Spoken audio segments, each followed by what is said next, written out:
My name is Nikki Kenny, and the book we'll be using for this center is Alexander and the Terrible, Horrible, No Good, Very Bad Day by Judith Viorst.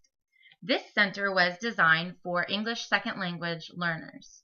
This center consists of 3 different levels. First level is beginning English learner. They will select a vocabulary word from horrible, terrible, scrunched, or scolded. They will draw a picture of what they think that word means, and then they will orally describe their picture of their vocabulary word. For intermediate English learners, the students will create a bubble map. In the center of the bubble map, it will say terrible events that happened to Alexander. And then on their outerlaying bubbles, they will recall events that happened, terrible events that happened throughout the book to Alexander. For example, there was kissing on TV and Alexander hates kissing. So that could be used in one of their outerlaying bubbles.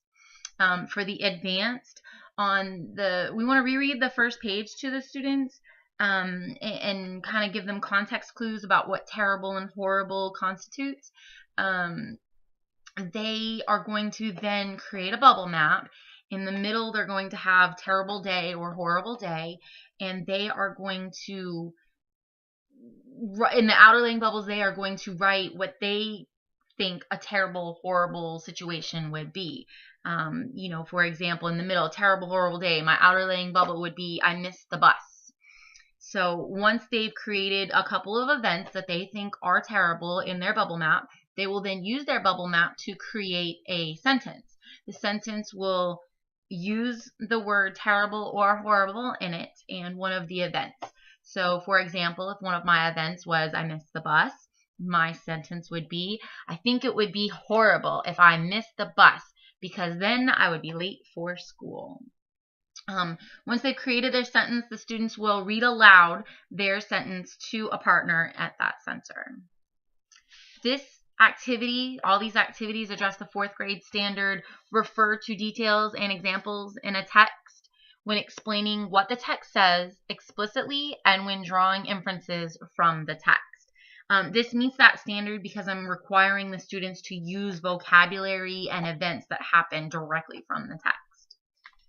The rationale for just designing this center is that Pat Wolf mentioned in the video that the brain is primarily visual. She also went on to say that when we visualize something, when we see something, we have a better chance of remembering it. And so that's what I had each of these students do. They created a map, a thinking map that made them put the words on paper in their own way, so they can visualize what we are trying to accomplish in this center. Another thing another criteria that I threw in there was from Maureen McLaughlin. In her publication, it said center activities for English learners should accommodate a variety of learning levels. That kind of gave me the idea to do 3 different levels, beginning, intermediate, and advanced English learner. Each student that comes to you will have either some prior English or none at all, and you don't want to put them all at the same activity if it's not going to be beneficial. The rubric that I created for this particular center consists of 4 criteria. The first is student knowledge. Was the student able to express the meaning of the vocabulary words that were exhibited throughout these activities? Student presentation. Is the student's map easy to read? When they verbalized, they're describing their picture or their sentence or an event that happened to Alexander. Did they speak clearly? Were you able to understand what they were saying? Did they use proper English language words? Creativity. Did the student show creativity? Did they, when they created their sentence, did they just say, oh, I missed the bus and that's terrible? Or did they go and elaborate and say, well, missing the bus would be horrible because I would be late to school?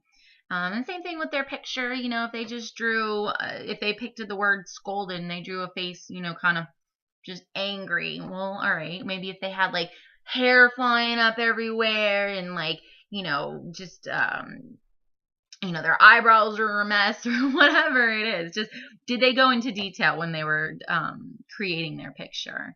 And then spelling and grammar. Did the student had no spelling errors, no grammar, used proper English words when necessary.